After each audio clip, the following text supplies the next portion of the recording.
और माता पिता की सेवा करना और पुत्र और पत्नी की अर्थात अपने परिवार की देखभाल करना, ये श्रेष्ठ मंगल है। तो माता पिता को बहुत बहुत ही महत्व दिया है। माता पिता अर्थात बुद्ध तो कहते हैं अंगुत्तर निकाय में एक बहुत ही एक असत भूमि और सत भूमि में कहते हैं कि ये दो मनुष्य की सेवा करने से भी कम है। बुद्ध कहते स्वयं वहां की दो मनुष्यों की सेवा करने से भी वो कम ही है। उनकी सेवा में कभी भी कमी नहीं आना चाहिए। और वो दो मनुष्य, एक माता और एक है पिता। और आगे चल के और कहते बुद्ध कि माता और पिता ये कैसे भी हो, गरीब हो, अमीर हो, भ्रष्टाचारी हो, शिलाचरण ना हो, दुराचरणी हो, तो भी वो आपके माँ के बाप, माता और पिता है। और माता पिता ने आपको इस संसार को दिखाया। दुनिया को दिखाने वाले जो माता पिता है, उनके कारण आप विकास कर सकते हो, सारी दुनिया देख सकते हो और यहाँ तक कि बुद्धत्व प्राप्त कर सकते हो। इतना बड़ा अवसर आपको अगर मिला है तो वो माता पिता के कारण मिला है। इसीलिए माता पिता को किसी भी हालात में कम नहीं समझना है, उनकी सेवा करना है। और बुद्ध ने कहा कि जो माता पिता की सेवा नहीं करते हैं, ये बहुत बड़ा अपराध का है, बहुत बड़ा अपराध। इस अपराध के समान कोई ऐसा बड़ा अपराध नहीं है। ऐसे 5 अपराध बताए। 5 अपराध में ये माता और पिता, ये 2 अपराध, इनका कोई कोई क्यों नहीं, क्यों इसकी आपको कोई छूट नहीं। तो इसलिए बुद्ध ने माता पिता को ज्यादा महत्व दिया है और ये सबसे बड़ा अपराध इसको घोषित किया है। तो हमें माता पिता की सेवा करना चाहिए और फिर पुत्र और अपने जो भी दार दार अर्थात पत्नी पत्नी और पुत्र का देखभाल करना। और इतना ही नहीं, तो हमारे घर परिवार में जितने माता पिता है, पुत्र है, पुत्री है, बहन है, भाई है, तो एक कंबाइंड हमारा एक परिवार होता है। तो इस परिवार की देखभाल करना ये बड़ा महत्वपूर्ण बुद्ध कहते हैं। तो आज देखते हैं हम, अगर देखा जाए माता पिता कहने के बाद भी हम अगर ये संसार का दृश्य देखते, भारत का दृश्य देखते हैं, तो बहुत से ऐसे माता पिता अनाथालय में रहते हैं। बहुत से ऐसे माता पिता को हम रेलवे में भीख मांगते देखते हैं, बस स्टैंड में भीख मांगते देखते हैं। ऐसे बहुत से माता पिता लोग हैं और उनको अगर हम देखते हैं तो उनको उनके बच्चे हैं, उनके 4-4, किसी के 3-3, किसी के 4-4 बच्चे, पुत्र है, पुत्रियां है। इसके बावजूद भी माता पिता भीख मांगते रहते हैं और ये अच्छी बात नहीं। और ये भारत में, कम से कम हम भारतीय है और भारत में हम लोग इसके हम क्यों ऐसा होता है, माता पिता क्यों होती है? अगर हम देखा जाए तो हमारा संसार, घर का संसार चलता है, हम सब बराबर देखते हैं। और बहू अगर दूसरे घर की आती है, अगर दूसरे घर की बहू आती है तो वो उनके माता पिता जिस प्रकार उनको चाहती है, इस प्रकार इन माता पिता को क्यों नहीं चाहती, वो अलग क्यों समझती?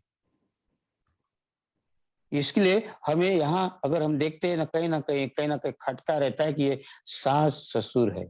और ये सास ससुर नहीं है, ये भी आपके माता पिता के समान ही है और इसको हम देख नहीं पाते। और ये जहाँ अगर देखा जाए कहीं भी ऐसा कोई भी 1-2 अगर अपवाद हो सकते हैं, लेकिन सारे के सारे इसका कहते हैं कि कहीं ना कहीं माता पिता की व्यवस्था नहीं होती है। और कब होती है व्यवस्था? अभी जो दिन चल रहे हैं, अभी मैं देख रहा हूँ, अभी लोग वो क्या होते पितृपक्ष मना रहे हैं।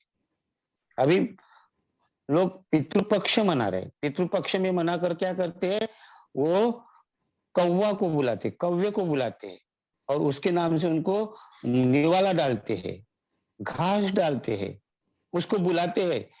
हमारे पिताजी मर गए, हमारे पूर्वज मर गए, उनको पुण्य मिलना चाहिए, उनको स्वर्ग में जगह मिलनी चाहिए। इसलिए जो भी उनके मन में ये बातें आती है तो उनको कौवे को बुलाते हैं और उनको वो खाना खिलाते हैं और वो खाना हम घर में खाते और कहते कि हम पितर मना रहे हैं, हमारे पूर्वजों को हम पितर, अच्छी बात है, लाइट आ गया, धन्यवाद। मेरा आवाज आ रहा है ना?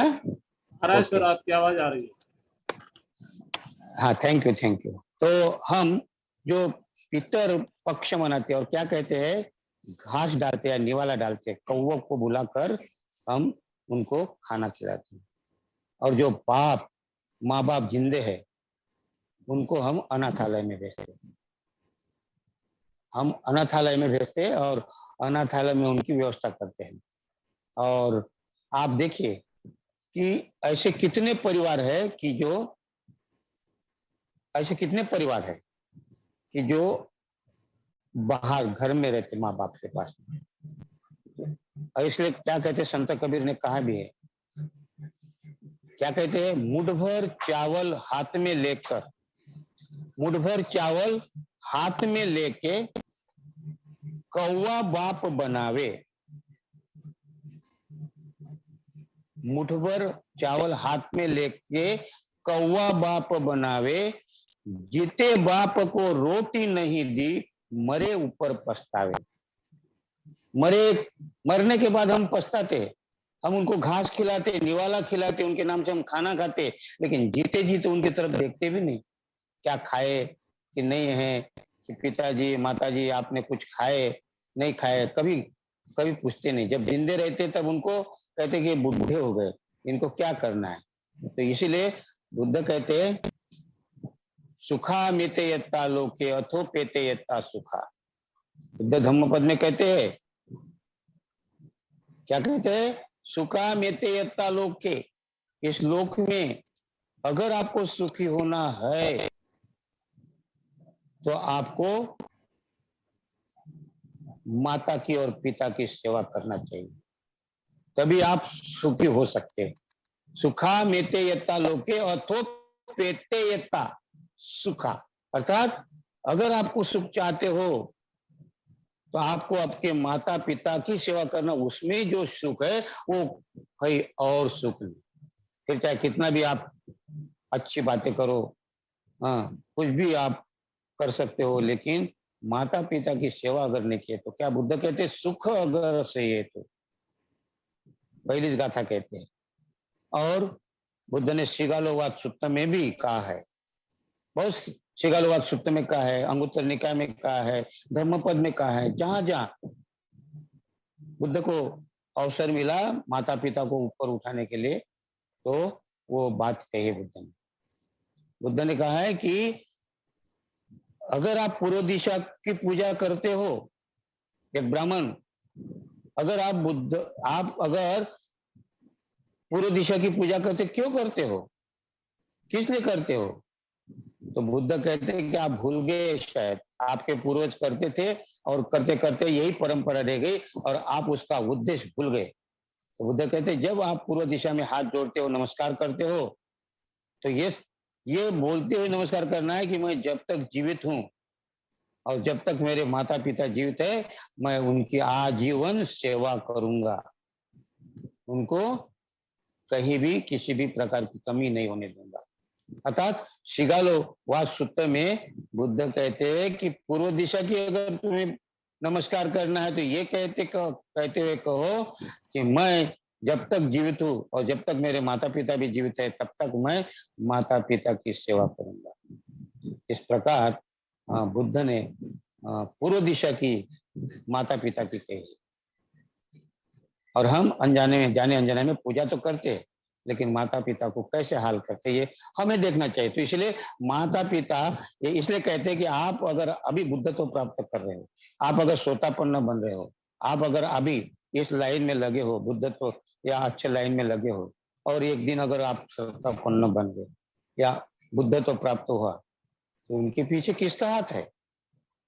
निश्चित ही माता पिता है। अगर माता पिता ने आपको जन्म नहीं दिया होता तो आप बुद्धत्व तो दूर, आप इस दुनिया को भी देख नहीं पाते। दुनिया में क्या है, संसार में आए हैं हम, ये जब पेड़ पौधे, हाँ, नदियां पर्वत खाई, अच्छे अच्छे शहर देख रहे, अच्छे अच्छे जगह खाना खा रहे, पी रहे, ये सब कुछ जो कर रहे उनके कारण कर रहे, और उन्होंने आपको छोटे से बड़ा किया, और इसलिए पहला अधिकार, इसलिए बुद्ध कहते हैं पहला अधिकार आपको है क्या, कि माता पिता की सेवा करना।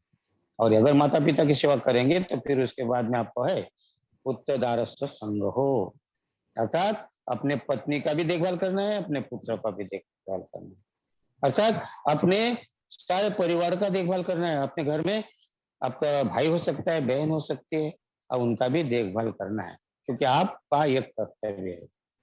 और इसलिए बुद्ध ने परिवार में ये चौथी गाथा बड़ी महत्वपूर्ण कही है कि आप अगर मूर्खों की संगत छोड़ देते, विद्वानों के संगत में रहते, और आप अनुकूल स्थान में वास करते, और अच्छी शिल्पकला, अच्छा धंधा, अच्छी नौकरी करते हैं, तो इसके बाद आपका जो कर्तव्य बनता है वो माता पिता की सेवा करना, पुत्र पत्नी की सेवा करना। और ये महत्वपूर्ण है, और इसीलिए हमें माता पिता की सेवा करना चाहिए। लेकिन हम कहाँ हैं? तो हमें याद रखना है कि हमें माता पिता को किसी भी हालात में नहीं छोड़ना है, माता पिता के साथ रहना। फिर महत्वपूर्ण और बात आगे कहते हैं, और वो बड़ी महत्वपूर्ण इसलिए है कि क्या कहते हैं, अनुकूलाच कमंता एतं मंगलम उत्तमम। और ये करने के लिए देखिए, माता पिता, भाई बहन, पत्नी, पुत्र पुत्री, इनकी सेवा करना, इसकी देखभाल करना, इसके लिए क्या जरूरी है? तो अनुकूलाच कमंता, अनुकूलाच कमंता, कमंता, कमंता ने कर्म, अनुकूल, अनुकूल क्या करना है?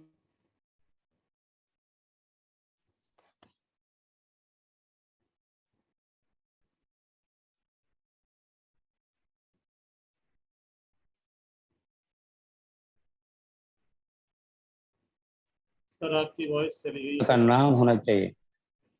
हाँ जी, ठीक है सर, ठीक है। अपना परिवार जो है, परिवार में नाम होना चाहिए कि अमुक अमुक परिवार देखिए कितना अच्छा है, हाँ, कितने अच्छे कार्य कर रहे हैं, कितने अच्छे कर्म कर रहे हैं।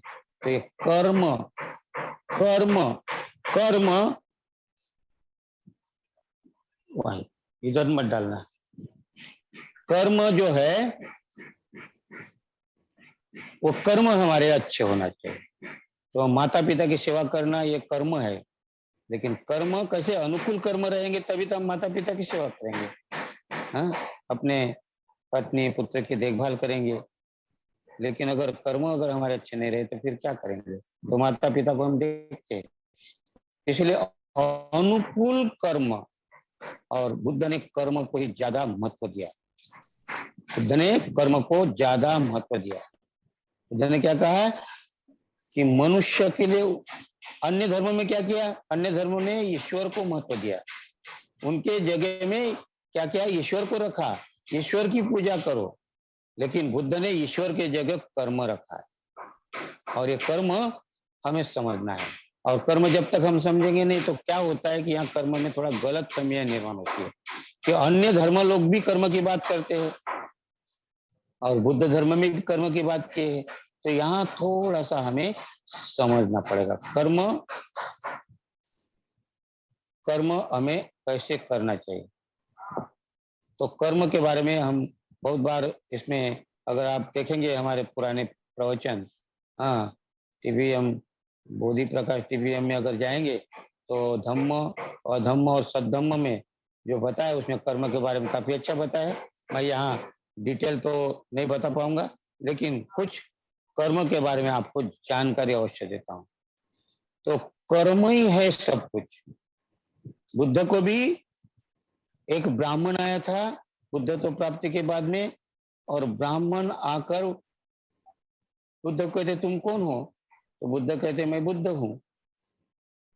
तो उसने बाद में नहीं पूछा कुछ, तो वो क्या कहता, शुदा हो गया, मैं ब्राह्मण हूँ, मेरा पंचक्रोशी में धाक है, मैं शास्त्र का ज्ञाता हूँ, मैं पूजा पाठ करता हूँ, वेद मेरे कंठस्थ है, और मेरा संपूर्ण इस ब्राह्मण ब्राह्मण का धाक है। इस प्रकार वो अपना बखान करने लगता है।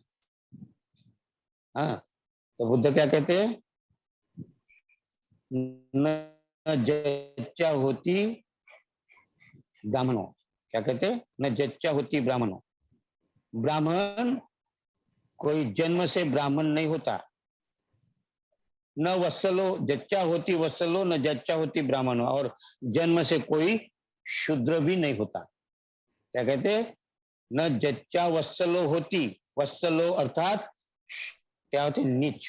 वत्सलो अर्थात शूद्र, अर्थात नीच कहते थे उसको। तो कोई भी जन्म से नीच नहीं होता, और कोई भी जन्म से उच्च नहीं कहा बुद्ध ने यहाँ, और कोई भी जन्म से ब्राह्मण नहीं होता।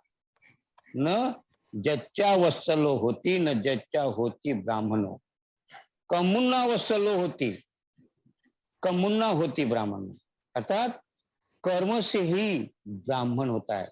न जच्चा होती ब्राह्मणों, कमुन्ना होती ब्राह्मणों। अगर आपके कर्म अच्छे है तो आप ब्राह्मण होते हो, अगर आपके कर्म अच्छे नहीं है तो आप नीच हो। बुद्ध ने उनको उत्तर दिया, क्योंकि इन्होंने तो अपना बता दिया कि मैं ब्राह्मण हूं, किस प्रकार ब्राह्मण होते हैं। इस प्रकार ब्राह्मण की उन्होंने परिभाषा बताना शुरू कर दिया। शास्त्रज्ञ हूं, मैं शास्त्र का ज्ञाता हूं, वेद पुराण कंठस्थ है। और ये इतना ही नहीं, ब्राह्मण ने अपनी प्रपोति बहुत बड़ी बड़ी बताई है। वो कहते हैं देवाधीनम जगत सर्वा। क्या कहते हैं? देवाधीनम जगत सर्वा, मंत्राधीनंच ते दैवतं, ते मंत्र ब्राह्मणाधीनंच, सो ब्राह्मणं मम दैवतं। क्या कहते हैं ये यहाँ? कि देवाधीनम, ईश्वर के अधीन ये सारा संसार है। ये सारा संसार कौन चलाता है? ईश्वर चलाता है, ईश्वर के अधीन है। और ईश्वर मंत्रों के अधीन है। मंत्रों के अधीन है मतलब मंत्रों का गुलाम ईश्वर है। और क्या कहते? ते मंत्र ब्राह्मणाधीनंच, और ये जो मंत्र है ब्राह्मणों के गुलाम है, क्योंकि ब्राह्मणों के अधीन है, और इसलिए ब्राह्मणं मम दैवतं, इसलिए मैं श्रेष्ठ हूं, ब्राह्मण श्रेष्ठ है। इस प्रकार की अपनी परिभाषा की इन लोगों ने। हाँ? श्लोक में लोगों को अब क्या बताए, उन लोगों को कितना उन्होंने अपने को अंधकार में रखा है। हाँ, कितना, लेकिन वो गनीमत समझे कि बाबा साहब की देन। आज तक हम उसी में थे ना। हमारा क्या हाल था? यही तो हाल था। बाबा साहब नहीं आते तो हमारा कहाँ से उद्धार होता है? हम भी, बाबा साहब के लिए तो मेरे पास शब्द नहीं है, क्योंकि अगर वो बाबा साहब नहीं होते तो आज मैं यहाँ आपके सामने बैठा नहीं होता। आज जो संविधान के कारण आज जो हमें सहूलत, या आज जो मैं बैठकर बात कर रहा हूँ, ये बात करने का भी हमें अवसर नहीं था। ऐसा कहते हैं, कुछ लाइनें हैं, बड़ी अच्छी लाइनें हैं। ऐसा कहते, बरसों से बंद थे जिस घर के दरवाजे, बरसों से बंद थे जिस घर के दरवाजे, आज उसी घर का तू मेहमान है। मुर्दा था तू, मुर्दा था तू, मुर्दा मुर्दा था तू इस जग जहान में, मुर्दा था तू इस जग जहान में, आज तुझमें एक नई जान है। आज तुझमें एक नई जान है। दरकिनार थी सदियों से तेरी वो बस्ती, दरकिनार, दरकिनार थी सदियों से तेरी वो बस्ती, आज उन्हीं के गली में तेरा मकान है। आज उन्हीं के गली में तेरा मकान है। कभी तेरे हाथों से दूर दूर तक थी कलम। क्या कहते? कलम। कभी तेरे हाथों से दूर दूर तक थी कलम, आज तेरे हाथों में, आज तेरे हाथों में किस मुल्क की कमान है। और कभी कभी जो हाथ उठे थे तेरी हस्ती मिटाने, और कभी जो हाथ उठे थे तेरी हस्ती मिटाने, आज वही हाथ जोड़े करते तुझे प्रणाम है। क्या याद है? क्या तुझे याद है वो वादा बाबा साहब आम्बेडकर का? क्या तुझे याद है वो वादा बाबा साहब आम्बेडकर का, जिसकी वजह से आज तेरी पहचान है, आज तेरी पहचान है, आज तेरी पहचान है। तो ये बाबा साहब के कारण हम यहां तक पहुंचे, वरना आज भी हमारी वही दशा होती। देवाधीनम जगत सर्वा मंत्राधीनं च ते दैवतं ते मंत्रा ब्राह्मणाधीनं च सो ब्राह्मणं मम दैवतन। आज भी हमें यही कहना पड़ता है, लेकिन ज्योतिबाजी फुले जैसे लोग अगर नहीं आते, बाबा साहब जैसे बोधिसत्व अगर नहीं आते, तो हम कहां से कहां रहते। इसीलिए बुद्ध ने उस समय कहा कि ईश्वर नहीं, ईश्वर की जगह कर्म है। हाँ? न जटा ही न गोते ही न जच्चा होती ब्राह्मणों, यमी सच्चंच धम्मोच सो सोची सोच ब्राह्मणों। क्या कहते? यमी सच्चंच धम्मोच, जिसको सत्य का आकलन हो गया है और जो नीतिमान है, धम्म अर्थात नीति, जो सदाचारी है, उसको मैं ब्राह्मण कहता हूं, बुद्ध कहता है, बुद्ध कहते हैं। और इसलिए कर्म को बहुत महत्व दिया है। तो इसलिए कर्म हमें देखना पड़ेगा। कर्म की जो हमें परिभाषा है मैं थोड़े में बताऊंगा, क्योंकि कर्म ही हम सब कुछ है। कर्म, बुद्ध धर्म के कर्म और अन्य धर्म कर्म में फर्क है। ये फर्क हमें जैसे जैसे हम अध्ययन करेंगे, मैं एक ही समय में इतना सारा नहीं बता पाऊंगा, क्योंकि कर्म ही ये हमारा, जब वर्ग में हम धर्म शिविरों में, धर्म वर्ग में इसको अच्छा डिटेल हम उसके ऊपर चर्चा करते हैं। ऑफलाइन में होता है, ऑनलाइन में इतना मैं समझा नहीं पाऊंगा। फिर भी मैं कोशिश करता हूं आपको कि कर्म के 4 मुद्दे आपके सामने रखता हूं। पहला मुद्दा है कर्म। कर्म है कुशल और अकुशल। पहला मुद्दे में कर्म है, तो कर्म क्या है? कुशल भी है और अकुशल भी, दोनों कर्म है। और दूसरा मुद्दा जो है वो है कर्म का विपाक होता है। ये दूसरा मुद्दा महत्वपूर्ण है। पहले इसमें कुशल भी कर्म है और अकुशल भी कर्म है। और ये कर्म अपने चालू होते कब से शुरुआत होती है? प्रतीत्य समुत्पाद, इसमें कार्यकारण भाव इसमें है। अगर हम देखें तो जो भी कृति करते, कुशल करो या अकुशल करो, कर्म वहां से शुरू होता है। तो इसलिए दूसरा जो मुद्दा है, क्या कहते हैं? कर्म का विपाक है। और कर्म का विपाक अर्थात परिणाम, नतीजा। कर्म है तो उसका विपाक है। और विपाक माने अगर आप कुशल कर्म करते हैं तो कुशल कर्म का सुख के तरफ, और अकुशल कर्म करते हैं तो अकुशल कर्म का दुख के तरफ जा सकते। इसीलिए पहली जो 2 गाथाएं कही बुद्ध ने धम्म पद में, मनोपुबगम्मा धम्मा मनोसेठा मनोमया मनस्साचे पदुत्थेन भासति वा करोति वा। बुद्ध कहते हैं पदुत्थेन, अगर आपने दूषित मन से कोई भी कृति की तो उसका परिणाम गलत, उसका परिणाम आपको दुख के तरफ ले जाने वाला। और दूसरी गाथा हम कहते हैं, क्या कहते हैं? मनोपुबगम्मा धन्ना धम्मा मनोसेठा मनोमया मनस्साचे पसन्नेन निर्दोष मन से। और जो निर्दोष मन से आप कृति करते हैं तो वो आपको सुख की तरफ ले जाता है, और ऐसी सुख की तरफ कि वो कभी छाया की तरह आपका पीछा करता है सुख। और इसमें दुख कैसा?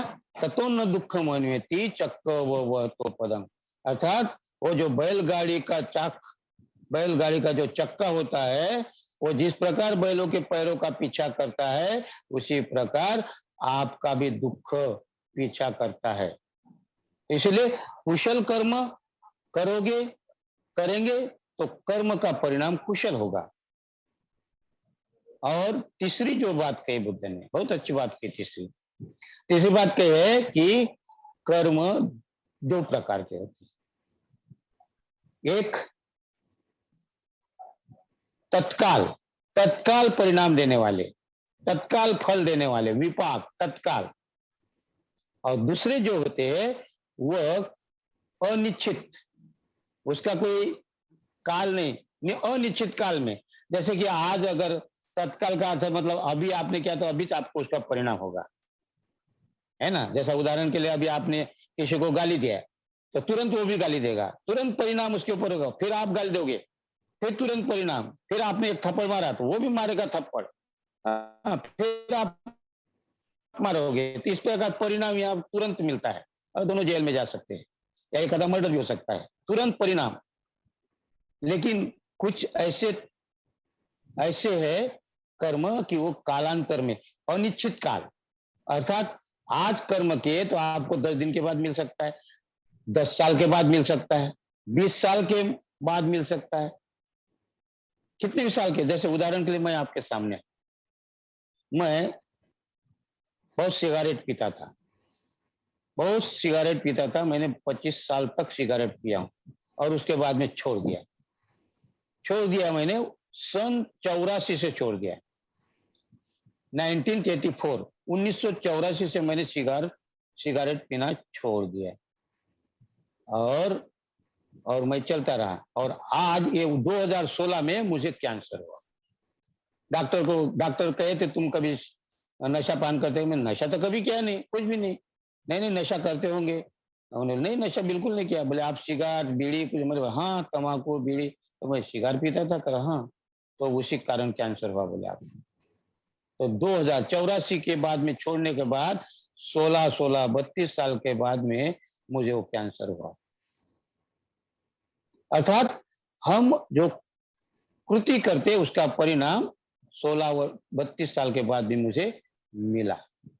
वो तो गणित समझो कि मुझे कुछ पुण्य कर्म हो सकता है तो मैं आपके सामने बात कर रहा हूँ।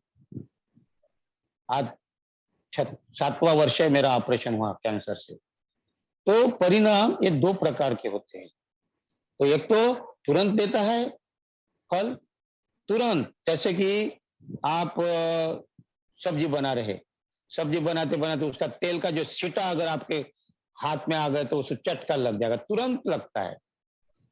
हाँ, तो इस प्रकार, लेकिन कुछ कुछ कालांतर में होते हैं। तो इसीलिए ये कर्म हमारा पीछा नहीं छोड़ते। बुद्ध कहते हैं पीछा नहीं छोड़ते कर्म तुम्हारा।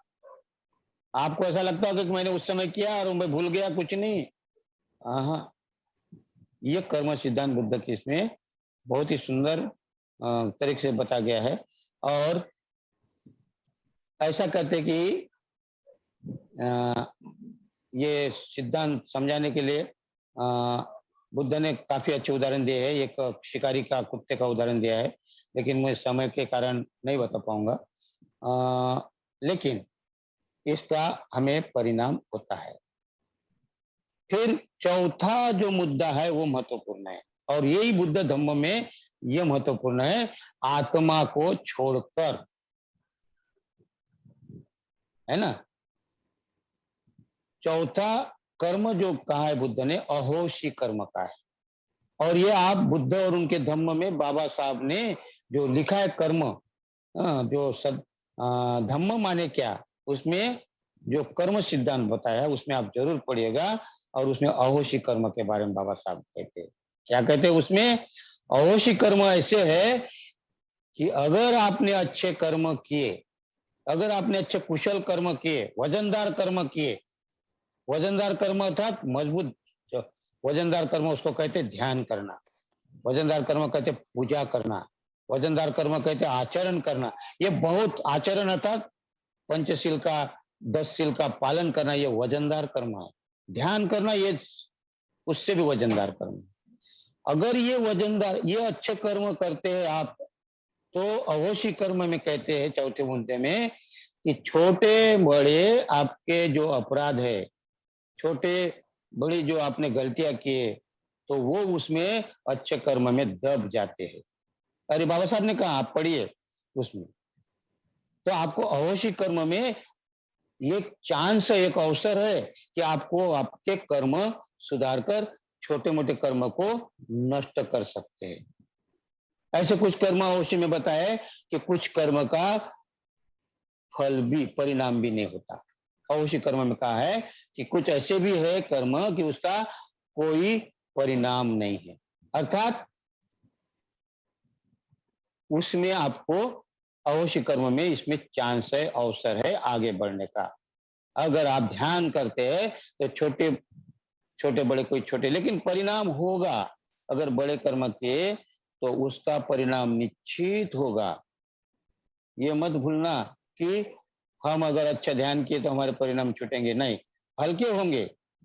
जैसे कि मेरा हल्का हो गया, मैं ध्यान साधना आचरण जो भी मेरे जो क्रिया जो गतिविधियां थी, तो वो जो कैंसर है मेरा हल्का हो गया, मैं बच गया हूं उसमें। लेकिन कैंसर हुआ, मेरे सामने 7-8 लोग मर गए यही बीमारी से। लेकिन मैंने मेरे अच्छे कर्म होने के कारण मुझे उसका परिणाम तो मिला, मुझे ऑपरेशन करना पड़ा, मुझे जो भी तकलीफ तो हुई, लेकिन लेकिन मैं उससे कर्म को हल्का होकर मैं आपके सामने जिंदा भी हूं। तो ऐसा भी अवश्य कर्म में आपको इसमें चांस है, संधि है, और इसीलिए हमें कर्म अच्छे करने चाहिए। ये 4 मुद्दे आपके सामने मैंने रखा, और कर्म आपको कभी भी नहीं छोड़ता, ध्यान में रखेगा। क्या कहते कर्म? बुद्ध कहते हैं कि न अंत लिखे, न समुद्र मध्य, न पब्बतानंग विवरंग पविस्स, न विजति न जगति पदेशो, न विजति जगति पदेशो, यत्तठितो मुंचेत पाप कम्मा, मुंचेत पाप कम्मा। तो बुद्ध क्या कहते हैं यहाँ? न अंत लिखे, अर्थात अंतरिक्ष में अगर छुप जाओ, न समुद्र मध्य, अगर समुद्र के गर्भ में, समंदर सागर के गर्भ में भी जाकर छुप जाओ, कंदर खाई में, पब्बतानंग विवरंग पविसंग, पर्वत पहाड़ के कंदर खाई गुफाओं में जाकर छुप जाओ, या न विद्यति सो जगति प्रदेशो, या संसार के कोई भी संसार के प्रदेश में, देश विदेश में जाकर छुप जाओ, पाप कर्म वहां भी आपका पीछा करेगा। आप ये मत समझना, हाँ, आप देश विदेश में जाकर आपके कर्म आपका पीछा नहीं छोड़ेंगे, ऐसा नहीं है। आपको ऐसा लगता होगा कि माल्या यहाँ से पैसा लेकर भाग गया विदेश में, लेकिन विदेश में भी भागा तो उसके पाप कर्म छूटने वाले नहीं है। उसको रात दिन नींद नहीं आती होगी, तरसता होगा, बच्चों से, बीवी से, सबसे अलग होकर रहना पड़ता है। मोदी जी को भी लगता होगा कि नहीं मैंने अच्छा काम किया, उसको भी रात दिन नींद नहीं लगती होगी, परेशान होगा, क्योंकि पाप कर्म कहीं ना कहीं पीछा करता है कि मेरा क्या होगा। हाँ, शस्त्रधारी लोग रहते हैं तो भी डर लगता होगा अंदर, कोई आकर मार ना दे।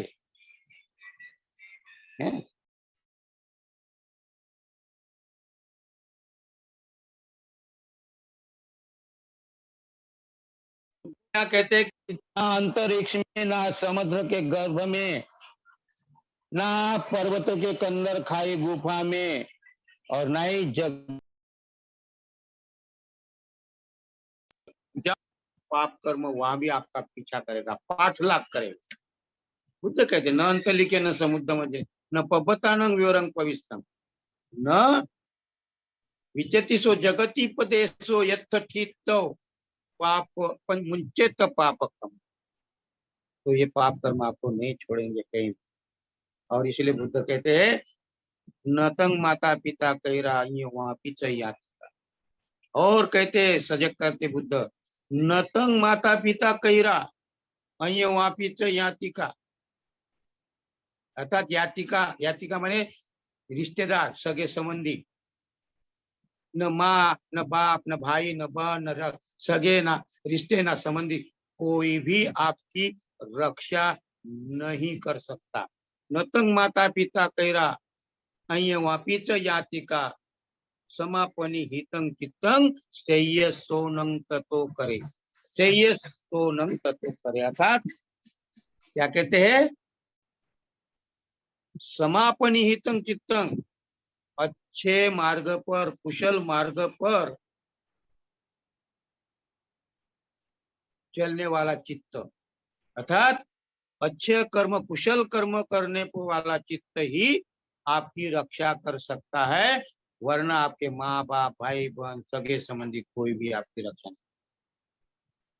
और इसलिए हमें कर्म पर ज्यादा ध्यान देना चाहिए। और बुद्ध यहाँ इसलिए कर्म की बात कहते, अनुकूलाच कमंता ये तंग मंगलम। अगर आपको माता पिता की सेवा करना है तो आपके कर्म अगर आपको समझ में आ जाए, इसका फल, इसका परिणाम मिलता है, तो अनुकूल, अनुकूल अर्थात जो वातावरण निर्माण करते हम, अनुकूल, प्रतिकूल नहीं। तो अनुकूल वातावरण में अगर हम अच्छे कर्म करते हैं तो हम माता पिता की भी सेवा कर सकते हैं, पुत्र पत्नी की देखभाल कर सकते हैं, भाई बहन सभी परिवार की देखभाल कर सकते हैं। तो हमें बुद्ध कहते हैं कि हमें माता पिता की सेवा करना है, हमें माता पिता की सेवा करना है, पत्नी पुत्र का देखभाल करना है, और अनुकूल परिवार को शोभनीय ऐसे कर्म करना है जिससे हमारा नाम बदनाम ना, हाँ, लोग नाम न रखे। जैसे कि आज बाबा साहब के बारे में कहा, बाबा साहब अगर नहीं होते तो हम यहाँ तक कहाँ पहुंचते हैं। बाबा साहब के कारण आज हमारे पास में सब कुछ है। बाबा साहब ने आंखें खोली तो हम इंसान बन गए, और बाबा साहब ने जुबान खोली तो हम तूफान बन गए। बाबा साहब ने किताब खोली तो हम विद्वान बन गए, और बाबा साहब ने कलम खोली तो इस देश का संविधान बन गए। और संविधान बना इसलिए हम आज इसका ये फायदा उठा रहे, यहाँ बैठे हैं। तो बाबा साहब ने ये हमें आखिरी में बुद्ध के तरफ ले गए, और बुद्ध के तरफ लेकर कहा कि यही रास्ता है, और ये रास्ते में जाओगे तो आपका कल्याण होगा। और वही रास्ते में महामंगल सूत्र बड़ा महत्वपूर्ण है। एक एक मंगल हमारे कल्याण के लिए है, और इसमें माता पिता की सेवा करना, पुत्र पत्नी का देखभाल करना, और अच्छे कर्म करना जो शोभनीय है, कुल खानदान ऊपर उठ सके, लोग नाम ले सके, ऐसे कर्म करना है, तभी ये सबसे श्रेष्ठतम। तो बहुत बहुत धन्यवाद। आपके सामने मैंने इस चौथी गाथा का रखने का प्रयास किया। आपने सुना, आपके अंतर्मन को प्रणाम करता हूँ। कुछ अंधेरे में भी था लेकिन अभी उजाले में भी हूँ। तो बहुत बहुत धन्यवाद। यहीं रुकता हूँ। आगे धम्म मित्र किशोर लाल।